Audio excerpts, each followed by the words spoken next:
Marcus Thompson was tired. He was always tired these days. He looked at the clock on the hospital wall. It showed 10:45 p.m. His shift would end in 15 minutes. Then he could go home to his daughter Emma. Marcus worked as a hospital orderly. He cleaned rooms. He moved patients.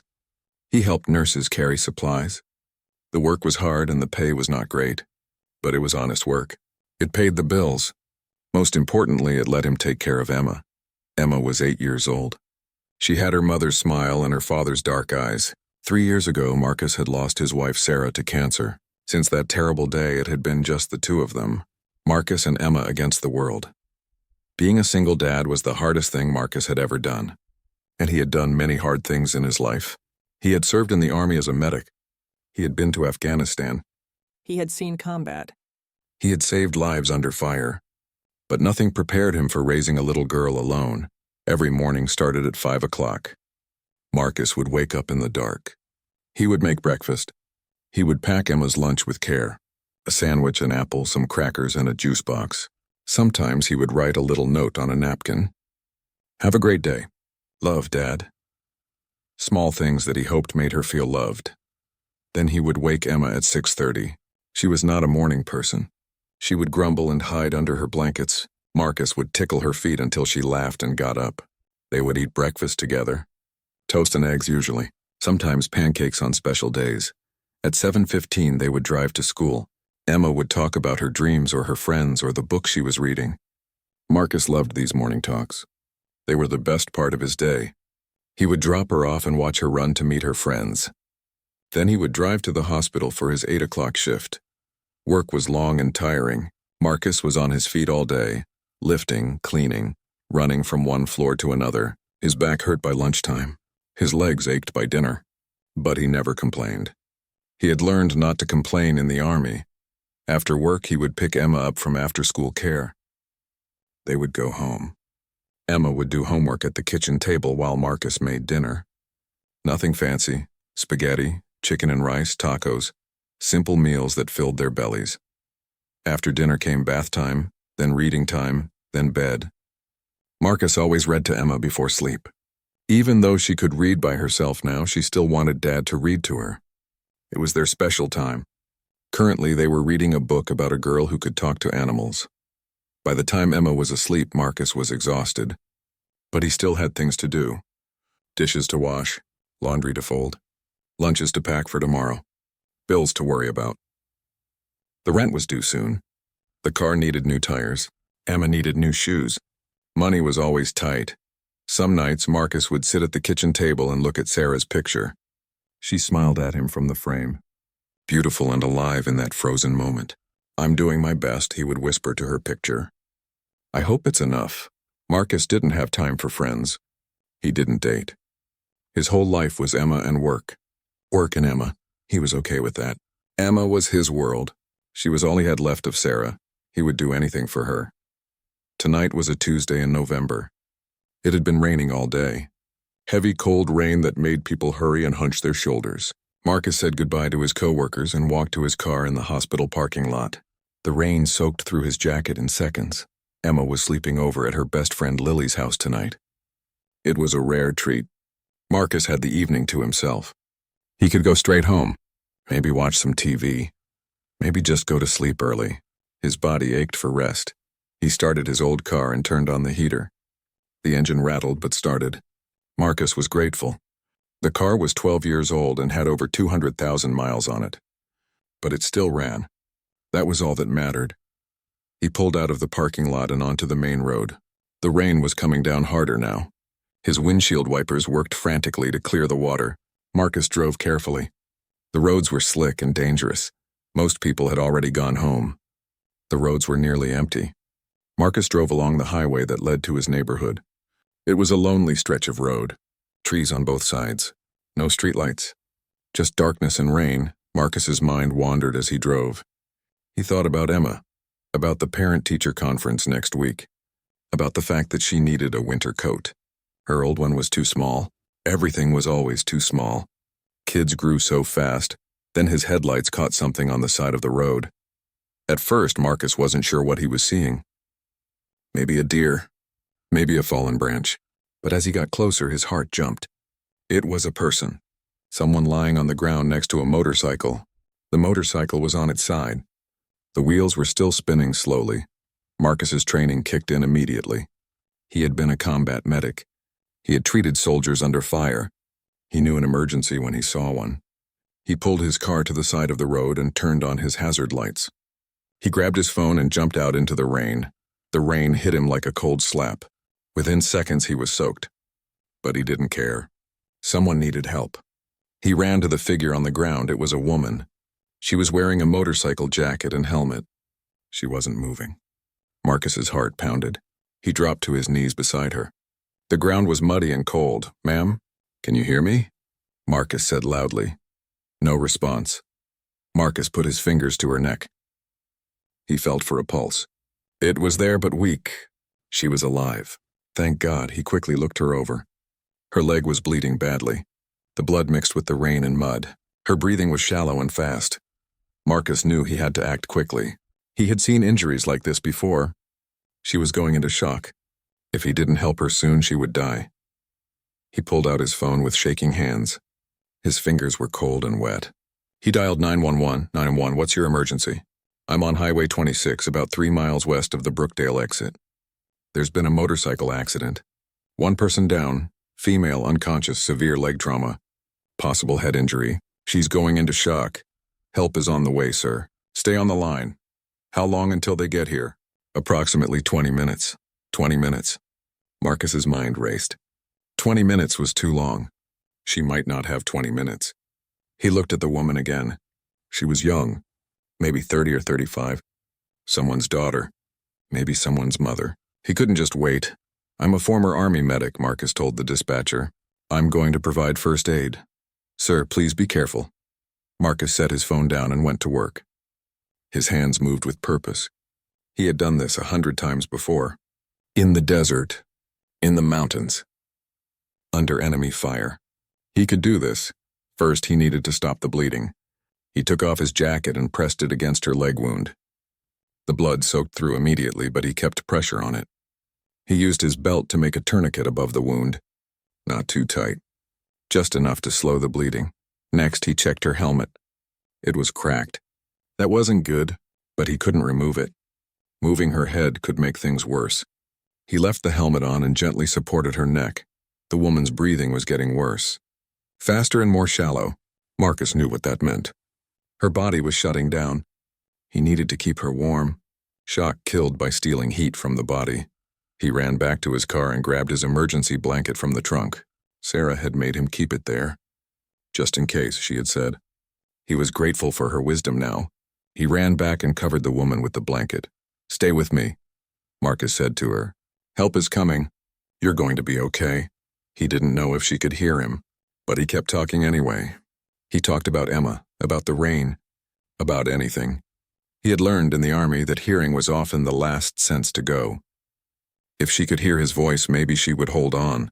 The rain pounded down. Marcus's clothes were soaked through. He was shivering. But he didn't move. He kept pressure on her wound. He kept her as warm as he could. He watched her breathing. He counted the seconds until help arrived. His knees ached from kneeling on the hard ground. His hands were numb from the cold, but he didn't care. This woman was someone. She mattered. He would not let her die alone on this dark road. Minutes felt like hours. Finally, Marcus heard the beautiful sound of sirens in the distance. Red and blue lights appeared through the rain. The ambulance pulled up beside them. Paramedics jumped out. What do we have? One of them asked Marcus. Marcus gave them a quick report. Everything he had done. Everything he had seen. The paramedics worked fast. They took over from Marcus. They moved the woman onto a stretcher. They loaded her into the ambulance. One paramedic, a woman with kind eyes, put her hand on Marcus's shoulder. You saved her life, she said. She wouldn't have made it if you hadn't stopped. Marcus just nodded. He was too tired to speak, too cold to think. The ambulance drove away, sirens wailing. The red lights disappeared into the darkness. Marcus stood alone on the side of the highway. The rain still fell. The night was dark and cold. He got back into his car. His hands were shaking. From cold or adrenaline, he wasn't sure. Maybe both. He turned up the heater as high as it would go. He sat there for a moment, breathing hard. He had saved someone tonight. He didn't know who she was. He would probably never see her again. But that was okay. He had done what he needed to do. What he was trained to do. What felt right. Marcus started his car and drove home slowly through the rain. 3 weeks passed after that rainy night. Marcus had almost forgotten about the woman on the highway. Life had swallowed him back into its normal rhythm. Wake up early, make breakfast, take Emma to school, work all day, pick up Emma, make dinner, help with homework, read together, sleep, repeat. It was a Saturday morning. Marcus loved Saturdays. No work, no rushing. Just him and Emma. They were making pancakes together in the kitchen. Emma was stirring the batter with serious concentration. Her tongue stuck out a little when she focused. It made Marcus smile. "Dad, I think it's ready," Emma said, looking into the bowl. "Looks perfect to me," Marcus agreed. "You want chocolate chips in yours?" "Yes, please." Emma's eyes lit up. Marcus was pouring the first pancake onto the griddle when he heard a knock at the door. He frowned. They weren't expecting anyone. He never had visitors. His family lived far away in another state. He didn't have close friends. Who could it be? "Keep an eye on that pancake, sweetie," Marcus told Emma. "I'll be right back." He walked to the front door and opened it. Standing on his porch was a woman on crutches. She was Chinese-American with dark hair pulled back in a ponytail. She wore jeans and a nice sweater. One leg was in a walking boot. She looked nervous but also determined. Marcus stared at her. Something about her seemed familiar, but he couldn't place it.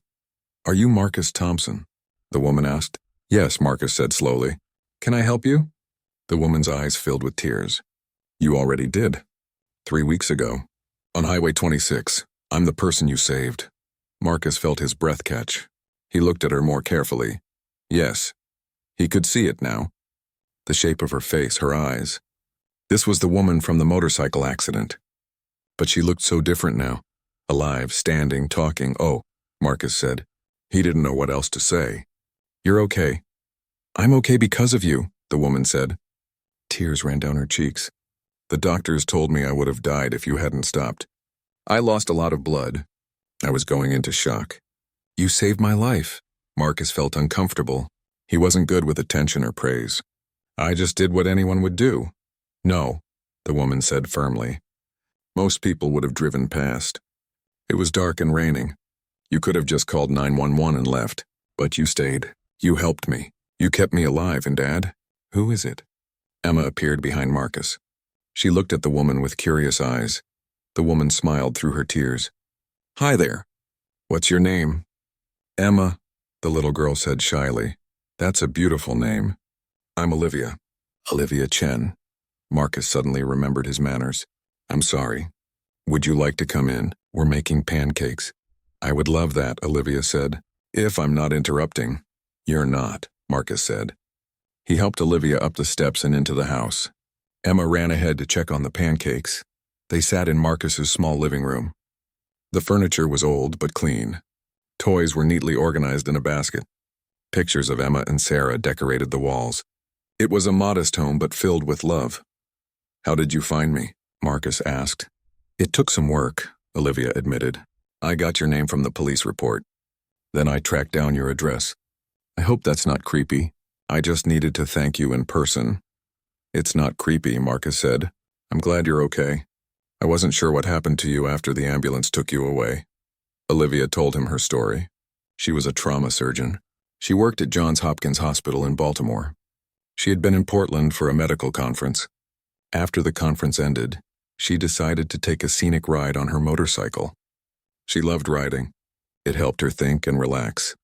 "I was going around a curve when a deer jumped out," Olivia explained. "I swerved to avoid it. Lost control.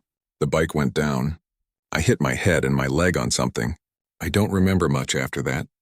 Just waking up in the hospital 3 days later." "3 days," Marcus repeated. "You were unconscious for 3 days?" "Yes. I had a concussion, a broken leg, and I needed surgery to repair the damage to my thigh. The doctors said I was lucky. Very lucky." "I'm glad you made it," Marcus said quietly. Emma came in carrying a plate of pancakes. "Breakfast is ready." They ate together in the kitchen. Emma talked nonstop the way 8-year-olds do. She told Olivia about school, about her best friend Lily, about the book she was reading. Olivia listened with genuine interest. She asked questions. She laughed at Emma's jokes. Marcus watched them talk. He saw how gentle Olivia was with Emma, how patient. It reminded him of Sarah. The thought made his chest ache, but in a good way. A bittersweet way. After breakfast, Emma went to her room to play. Olivia and Marcus sat at the kitchen table with coffee. Olivia wanted to know about Marcus, about his life. Marcus didn't usually talk about himself, but something about Olivia made it easy. Maybe it was because she had seen him at his best, helping a stranger without hesitation. Maybe it was because she seemed genuinely interested, or maybe he was just lonely and needed someone to talk to. He told her about his time in the army, about being a medic in Afghanistan, about the things he had seen and done, about coming home and meeting Sarah, about their wedding, about Emma's birth, about Sarah getting sick, cancer, Marcus said quietly. It happened fast. 6 months from diagnosis to the end. I'm so sorry, Olivia said. Her hand reached across the table and squeezed his. That must have been terrible. It was the worst time of my life, Marcus admitted. Worse than anything in the war. At least in the war I could do something. I could fight. I could help. But with cancer, I was helpless. I watched her fade away and I couldn't stop it. You weren't helpless, Olivia said gently. You were there. You loved her. You took care of her. That's not nothing. Marcus felt tears in his eyes. He blinked them away. After she died, I had to keep going. For Emma, she needed me. She still needs me. So I work, I take care of her. That's my life now. What do you do for work? Olivia asked. I'm a hospital orderly, Marcus said, at Portland General. I clean rooms, move supplies, help wherever they need me. But you were a medic, Olivia said. You have medical training. Why not do something more? Marcus shrugged. I thought about it. Going to nursing school. But it takes time and money. I have Emma to support. I can't afford to be a full-time student. And the orderly job has benefits. Health insurance. That's important when you have a kid. Olivia nodded thoughtfully. She looked like she wanted to say something but wasn't sure if she should. What is it? Marcus asked. I was just thinking, Olivia said carefully. You saved my life, Marcus. I want to help you somehow. I want to do something for you and Emma. Marcus stiffened. That's not necessary. I didn't help you expecting anything in return. I know that, Olivia said quickly. That's exactly why I want to help. You're a good man. You deserve good things. Let me at least pay for the jacket I ruined. And maybe dinner sometime? For you and Emma.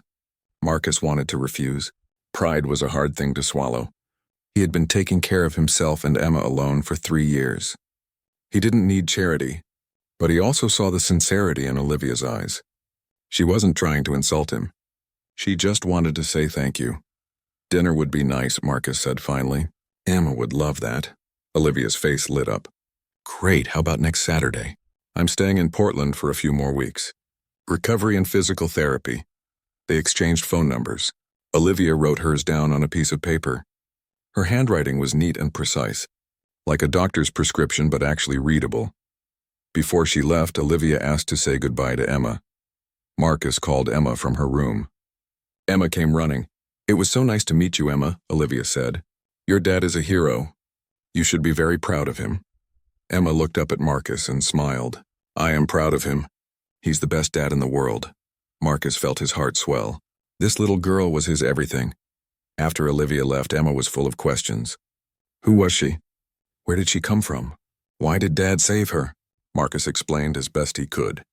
He told Emma about the rainy night and the accident. He told her how he had helped until the ambulance came. Wow, Emma breathed. You're like a superhero, Dad. Marcus laughed.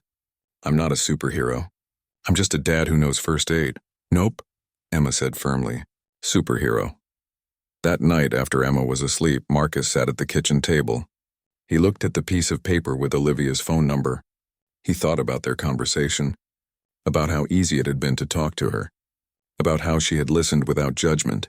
He hadn't talked to anyone like that since Sarah died. His co-workers were nice, but they were just co-workers. His family was far away. He called them sometimes, but it wasn't the same as face-to-face conversation. He had been so alone for so long. Maybe it was okay to let someone in. Just a little, just as friends. Olivia seemed like a good person. Emma had liked her. That was important. Emma's opinion mattered most. Over the next few days, Olivia texted Marcus. Just small things. How are you today? How's Emma? She sent Emma a book about space that she thought the little girl would like. Emma was thrilled. They went to dinner the following Saturday. Olivia met them at a family restaurant. She was getting around better now. Still using a cane, but no more crutches. Emma talked the whole time. She told Olivia about everything under the sun. Marcus just listened and smiled. After dinner, they walked slowly through a nearby park. Emma ran ahead looking at ducks in a pond. Olivia and Marcus walked side by side. I'm going back to Baltimore in a week, Olivia said, but I'd like to keep in touch, if that's okay with you. 2 months had passed since Olivia went back to Baltimore. Marcus's life continued as it always had. Work, Emma, sleep, repeat. But something was different now. He had a friend, someone who called just to say hello, someone who remembered Emma's school play and asked how it went, someone who cared. Olivia called every Wednesday evening like clockwork. Emma would grab the phone first and talk for 10 minutes. Then Marcus would take over.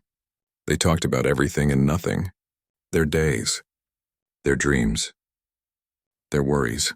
It was nice. Marcus hadn't realized how lonely he had been until he wasn't anymore. How's the physical therapy going?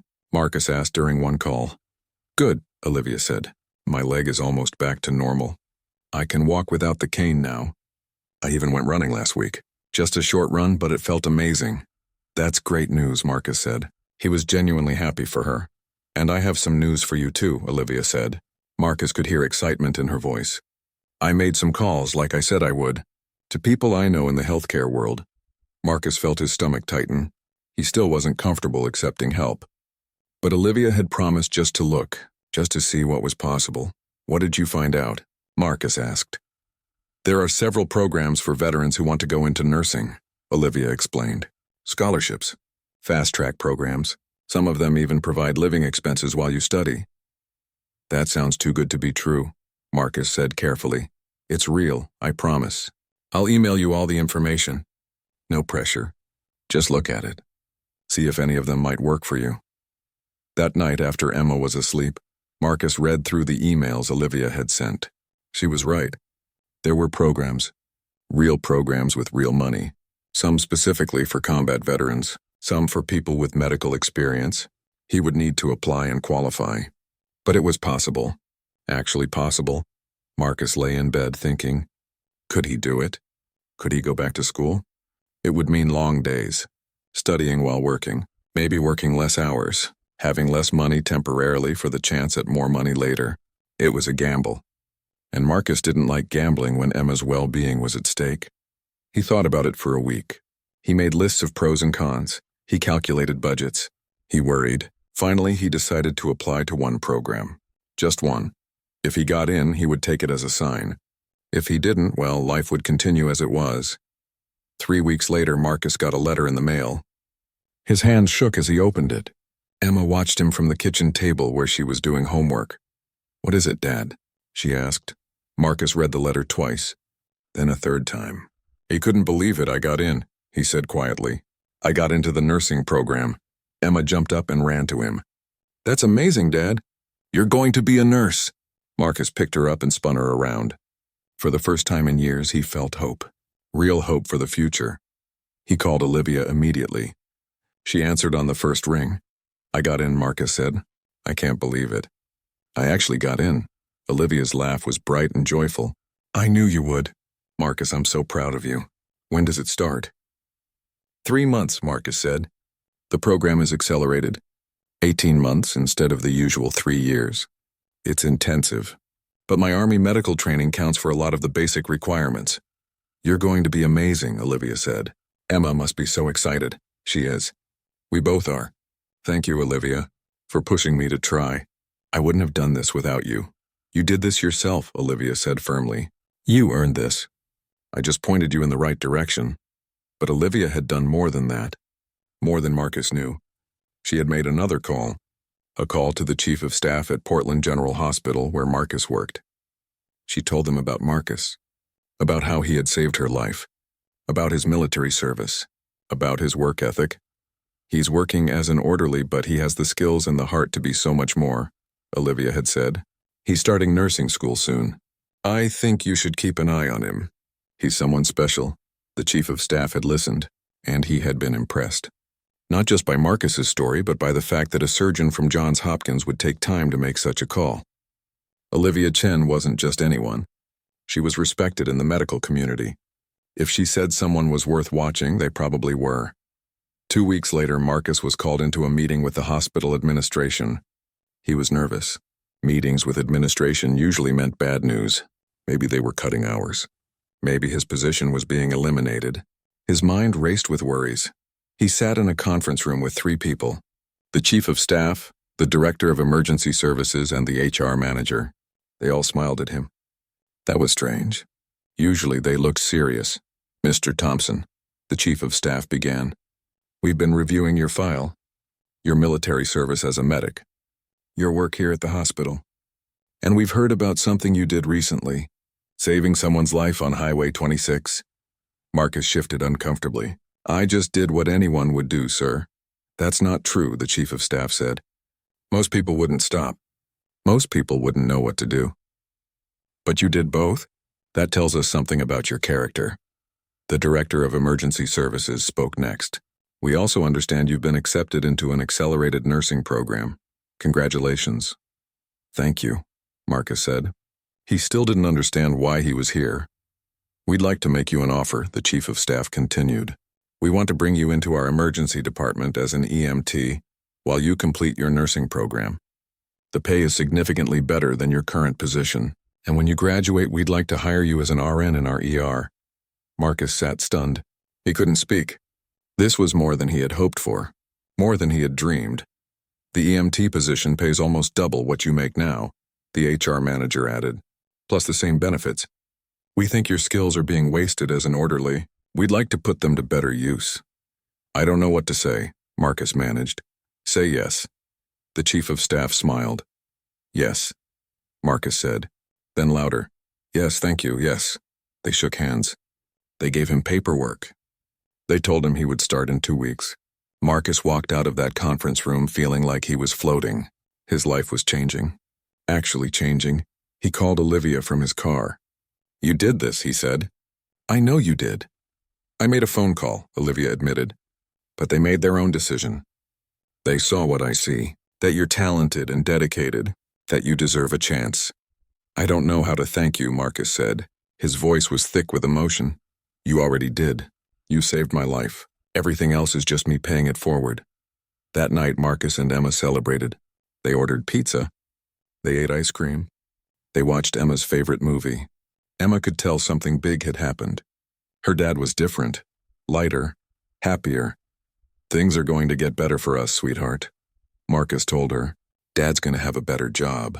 More money. We can get you those new shoes you need. Maybe even take a vacation someday. I don't need anything else, Dad, Emma said seriously. I just need you. And you to be happy. Marcus hugged her tight. This little girl had been through so much. Lost her mother. Watched her father struggle. Never complained. Always loved him. She deserved everything. The next few months were a whirlwind.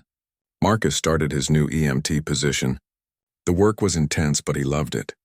He was using his skills again, helping people, making a real difference. His coworkers respected him. The doctors listened to him. He felt valued in a way he hadn't felt since leaving the army. Then nursing school started. Marcus had forgotten how hard school could be. Reading, studying, tests, papers. He did homework late at night after Emma was asleep. He studied on his lunch breaks. He was exhausted all the time, but it was good exhaustion. Purposeful exhaustion. Emma was so proud of her dad. She told everyone at school that her father was going to be a nurse. She drew pictures of him in scrubs with a stethoscope. She helped him study by quizzing him with flashcards. Olivia called every week. She wanted to hear about everything.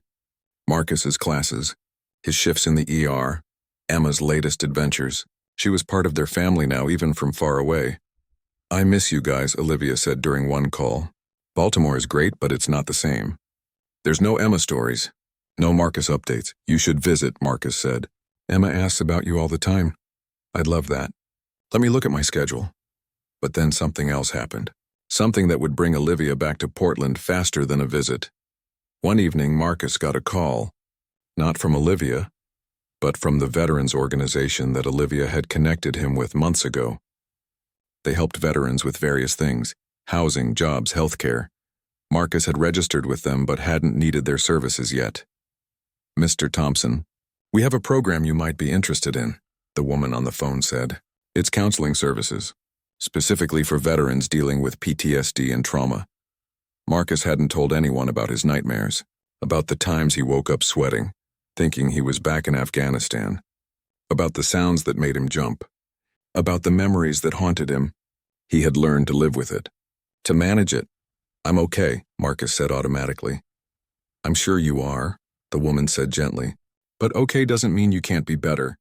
These sessions are free, provided by the organization. Many veterans find them helpful. Marcus thought about it.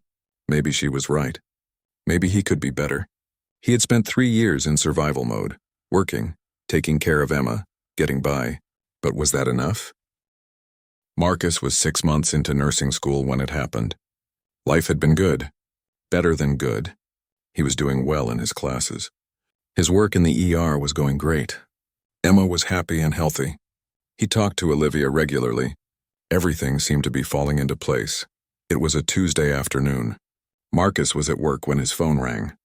Emma's school. His heart jumped. Schools only called when something was wrong. Mr. Thompson, this is the school nurse. Emma collapsed during PE class. She's conscious but in a lot of pain. We've called an ambulance. Marcus felt the world tilt. What kind of pain? Where? Her stomach. The right side. She's crying. The ambulance should be here in a few minutes. I'm on my way, Marcus said. He was already running, he told his supervisor. He grabbed his keys. He drove to the school faster than he should have. His mind raced with terrible possibilities. Appendicitis, that's what it probably was, simple, treatable, nothing to panic about, but something in his gut told him it was worse. The ambulance was pulling away when Marcus arrived. He followed it to the hospital. His hospital. Portland General. He ran into the ER where they were taking Emma. She was on a gurney, small and pale and scared. Dad. Emma cried when she saw him. Marcus grabbed her hand. I'm here, baby. I'm right here. They took her for tests. Ultrasound, blood work, CT scan. Marcus waited in a room that he had walked past 1,000 times as an EMT. Now he was on the other side. The waiting side. The scared parent side. Dr. Patel, one of the ER doctors Marcus knew well, came in. His face was serious. Marcus, we need to talk, Dr. Patel said gently.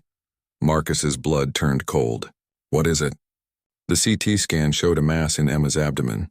A large one. We need to do more tests, but it doesn't look good. A mass, Marcus repeated. The word didn't make sense. You mean like a tumor? Yes, we need to rule out other possibilities, but that's what it appears to be. We're calling in a pediatric oncologist to evaluate her. Oncologist. Cancer doctor. The word hit Marcus like a punch. Not Emma, not his little girl. Not cancer. Not the same thing that took Sarah. No, Marcus said. No, this can't be happening. I know this is scary, Dr. Patel said. But we caught it. We're going to do everything we can. The next hours were a nightmare. More tests. More doctors. More waiting. Emma was admitted to the pediatric unit. She was scared and in pain. Marcus held her hand and tried to be strong. But inside he was falling apart. That night, while Emma slept with the help of pain medication, Marcus sat in the chair beside her bed. He called Olivia. She answered right away. Marcus? What's wrong? You sound terrible. He told her everything. The collapse at school. The tests. The tumor. His voice broke halfway through. I can't lose her, Olivia. I can't. She's all I have. She's everything. You're not going to lose her, Olivia said firmly. Listen to me. I'm a surgeon. I know medicine. What hospital are you at? Portland General. Who's the oncologist? Dr. Martinez. I think her first name is Sophia. I know her. She's good, very good. Marcus, you need to listen to me. This is scary, but it's not hopeless. We need to get all the information first. Wait for the biopsy results. Then we make a plan. I'm so scared, Marcus whispered. I know. But you're not alone. I'm here. I'm going to help you through this. Over the next 2 days, they did more tests.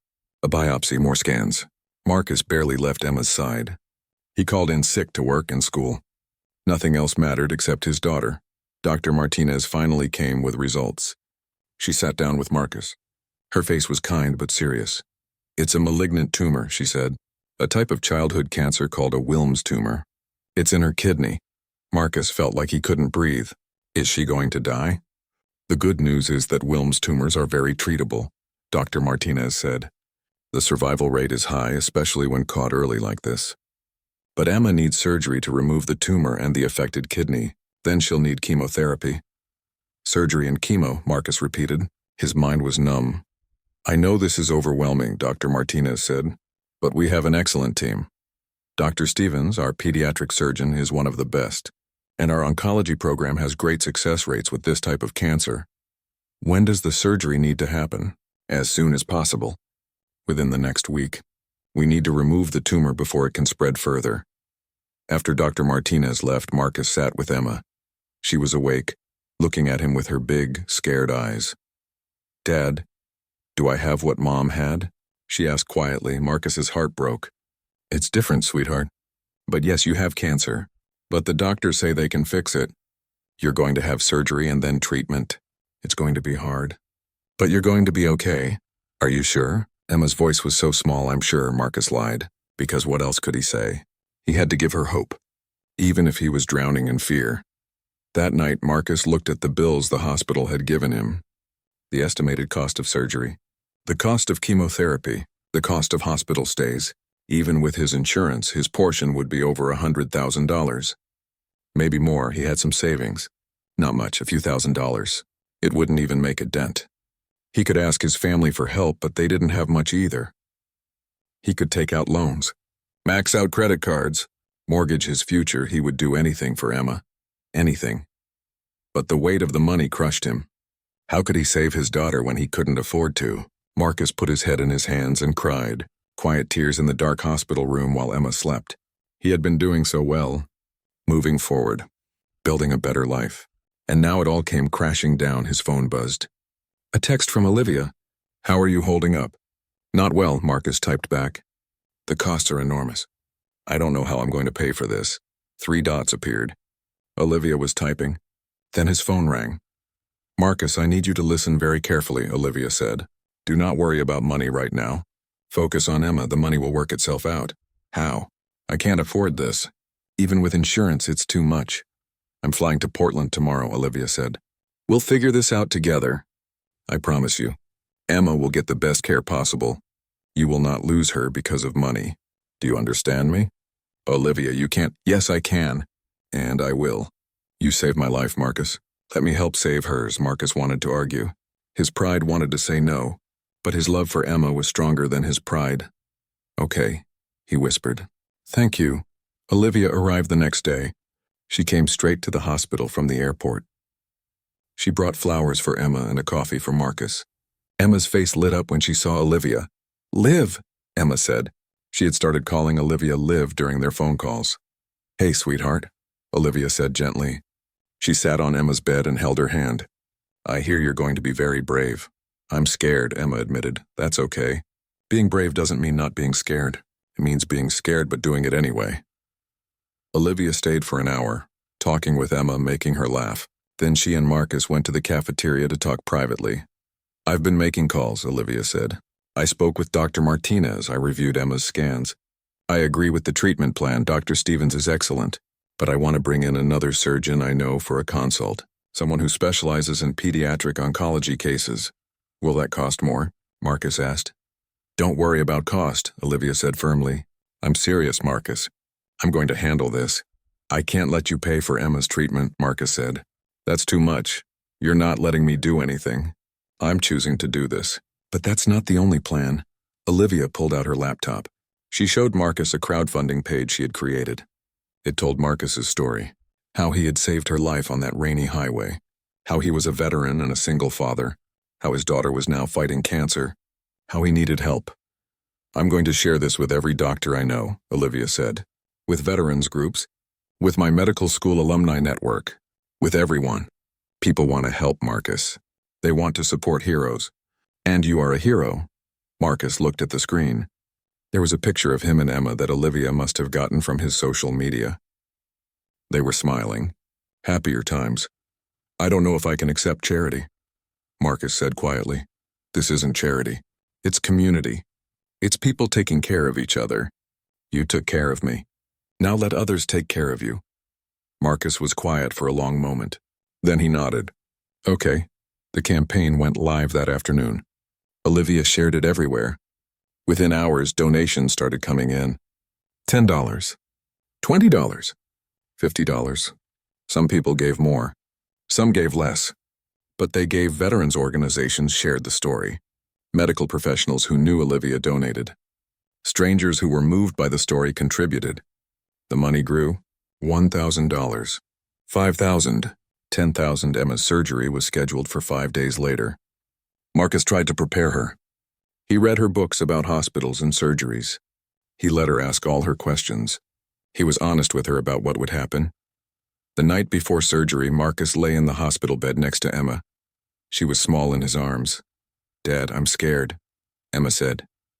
Me too, baby, but you're strong, stronger than you know. Will you be there when I wake up? I'll be right there. First thing you see.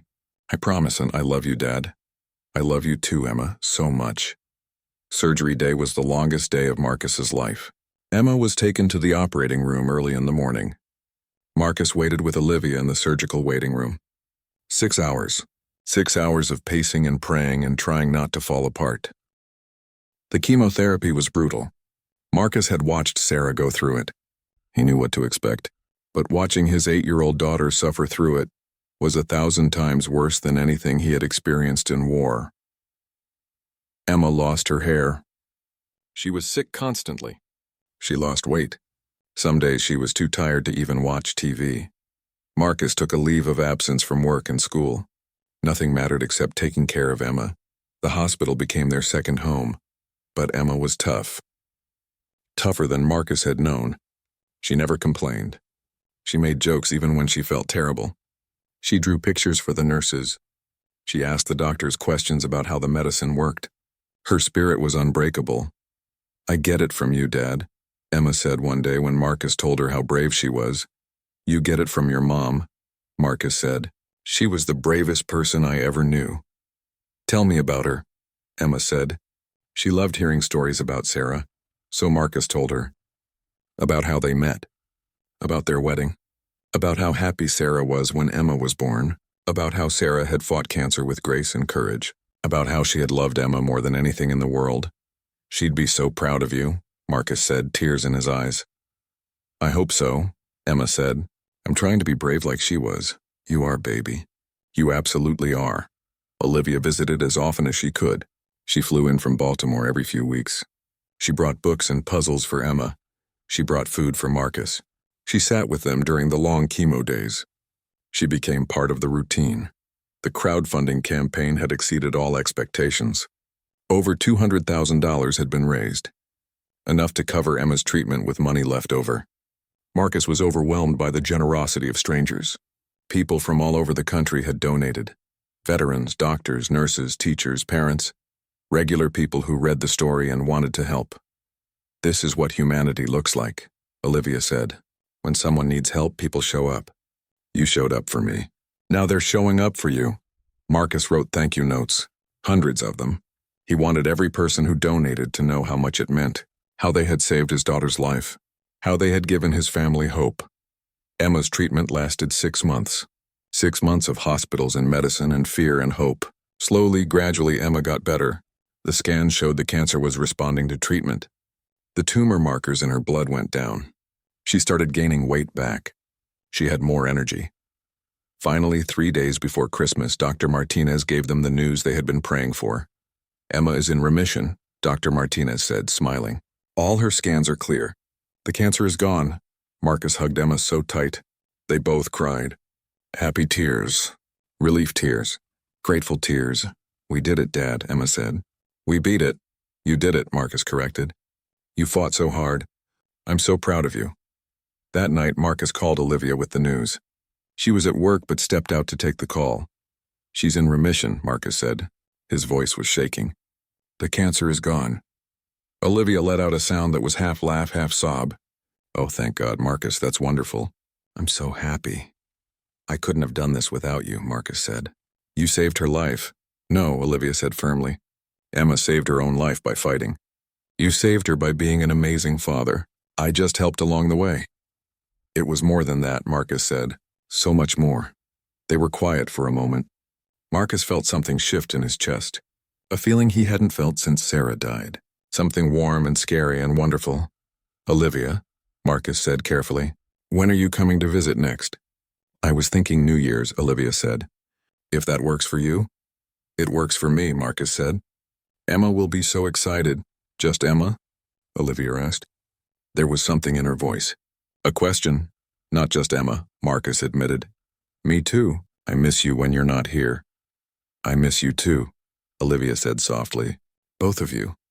After he hung up, Marcus sat in the quiet hospital room. Emma was asleep. The machines beeped softly. For the first time in months, Marcus felt peace. His daughter was going to live. She was going to be okay. And maybe, just maybe, his heart was ready to open again. Emma came home 2 days before Christmas. Marcus had decorated the house. A tree with lights, stockings on the fireplace, cookies baking in the oven. He wanted to make this Christmas special. The best Christmas ever. Emma's eyes went wide when she saw the decorations. "Dad, it's beautiful." "Welcome home, sweetheart," Marcus said. "We're going to have the best Christmas," and they did. It was small and simple, but it was perfect. They watched holiday movies. They ate too many cookies. They opened presents on Christmas morning. Emma's hair was starting to grow back in soft fuzz. She wore a colorful knit hat that Olivia had sent her. Olivia called on Christmas Day to wish them both Merry Christmas. Emma talked to her for an hour. Marcus listened to his daughter laugh and felt his heart swell with love and gratitude. When it was his turn to talk to Olivia, he took the phone outside to the porch. The air was cold and crisp. Snow had fallen overnight. Everything looked clean and new. "Thank you," Marcus said, "for everything. For saving Emma, for saving me." "You saved yourself," Olivia said. "And Emma saved herself. I was just there to help." "I think you're more than just help," Marcus said. "I think you're family now." "Family," Olivia repeated. He could hear the smile in her voice. "I like that." "I like it too," Marcus said. New Year's arrived. Olivia flew to Portland. She rang the doorbell at 7 in the evening. Emma ran to answer it. "Liv," Emma shouted and threw her arms around Olivia. "Hey, sweetheart." Olivia hugged her back. "Look at you. You look so much better." "I feel better," Emma said. "My hair is growing back, see?" She took off her hat to show the soft fuzz. "It looks great," Olivia said. She looked up and met Marcus's eyes. He stood in the doorway. She looked beautiful. Her hair was longer. She wore jeans and a sweater. She looked like home. "Hi," Marcus said. "Hi," Olivia said. Emma looked between them. Even at 8 years old, she could sense something in the air. Something different. "I'm going to go play in my room," Emma announced suddenly. "You two should talk." She ran off before they could respond. Marcus and Olivia laughed. "She's not subtle," Marcus said. "Neither is her dad," Olivia teased. They sat on the couch. Suddenly, Marcus felt nervous, like a teenager. "It was strange and wonderful. How have you really been?" Olivia asked. "I know the past months have been terrible." "They have been," Marcus admitted. "But we made it through. And I learned something important." "What's that?" "That I can't do everything alone. That accepting help isn't weakness. That people can surprise you with their kindness. That strangers can become family." He looked at her. "That sometimes the person you save ends up saving you back." Olivia reached for his hand. "I've learned something too. When I crashed that night, I was angry at the world. My dad had just died. I was working too much. I felt alone. Then you showed up in the rain. You saved my life. But you did more than that. You reminded me that there are good people in the world. People who help without expecting anything back. And somehow by saving me, you let me save you too. You and Emma gave me purpose again. Gave me family. Where do we go from here?" Marcus asked softly. "I don't know," Olivia admitted. "I'm in Baltimore. You're here. But I do know that I care about you. Both of you. And I want to be part of your lives, however that works. What if you were here? Marcus asked. In Portland. What if you didn't have to fly back and forth? Olivia smiled. Funny you should mention that. I've been thinking about it. There's a position opening at Portland General. Head of trauma surgery. I applied for it. Marcus's heart skipped. You did? I did. I had the interview last month. They offered me the job yesterday. And? I accepted, Olivia said. I'm moving to Portland. Marcus couldn't speak. He just stared at her. If that's okay with you, Olivia added quickly. I'm not trying to pressure anything. I just thought. Marcus kissed her. Soft and gentle, a first kiss that felt like coming home. When they pulled apart, both were smiling. So I guess it's okay, Olivia said. It's more than okay, Marcus said. Emma appeared in the doorway. Finally, she said. I was waiting forever for you guys to kiss. They both laughed. Emma ran over and jumped on the couch between them. Does this mean Liv is staying? Emma asked. She's staying, Marcus said. Good, Emma said. I like our family just the way it is. Our family. The words were perfect. Over the next year, life settled into a new normal. A better normal. Emma remained in remission. She went back to school. Her hair grew back.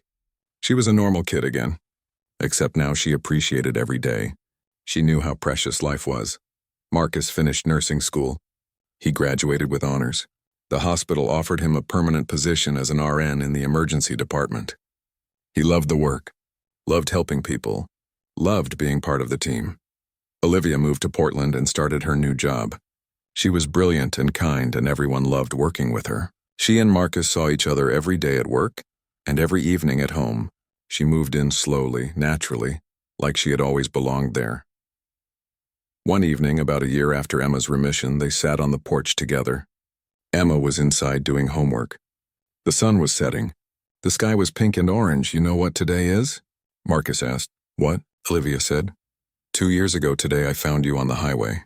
2 years since everything changed. Olivia took his hand. Best worst day of my life. I crashed my motorcycle. Broke my leg. But I found you. I was so tired that night, Marcus remembered.